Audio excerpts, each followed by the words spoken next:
বাংলাদেশিদেরকে তাড়ানোর জন্য এসআইআর করা হচ্ছে, করুক, ভালো কথা, এতে আমাদের কোনো আপত্তি নেই। খবরে নিশ্চয় শুনেছেন আপনি যে বাংলাদেশের প্রাক্তন প্রধানমন্ত্রী শেখ হাসিনাকে মৃত্যুর সাজা ঘোষণা করা হয়েছে। তাহলে দিল্লিতে থাকা শেখ হাসিনাকে কি ভারত সরকার তাদের দেশের হাতে তুলে দেবে? তুলে দেওয়া উচিত না? আপনার মতামত কি? একবার ভাবুন তো, আমাদের দেশের বিজনেসম্যানরা যখন হাজার হাজার কোটি টাকা মেরে অন্য দেশে পালিয়ে যায়, তখন আমাদের মনের অবস্থা কেমন থাকে? আমরা চাই তাদেরকে ফেরত, আমরা চাই আমাদের টাকা ফেরত।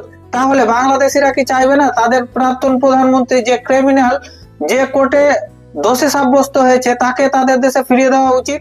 আর শেখ হাসিনা যদি সত্যি নির্দোষ হয়ে থাকে, তাকে 30 দিনের সময় দেওয়া হয়েছে, সে যাক সেখানে সুপ্রিম কোর্টে আপিল করুক, আপিল করার পরে সে নির্দোষ প্রমাণ হোক, তাহলে বোঝা যাবে যে সে নির্দোষ কি নির্দোষ নয়। তার কি বাংলাদেশের বিচার ব্যবস্থার প্রতি বিশ্বাস নেই? শেষে আমি একটাই কথা বলবো, এসআইআর করা হচ্ছে, করুক, বাংলাদেশিদেরকে বাংলাদেশে ফেরত পাঠানো হোক, ভালো কথা। তার সাথে সাথে যাতে শেখ হাসিনাকেও বাংলাদেশে পাঠানো হয়। আপনার মতামত কি?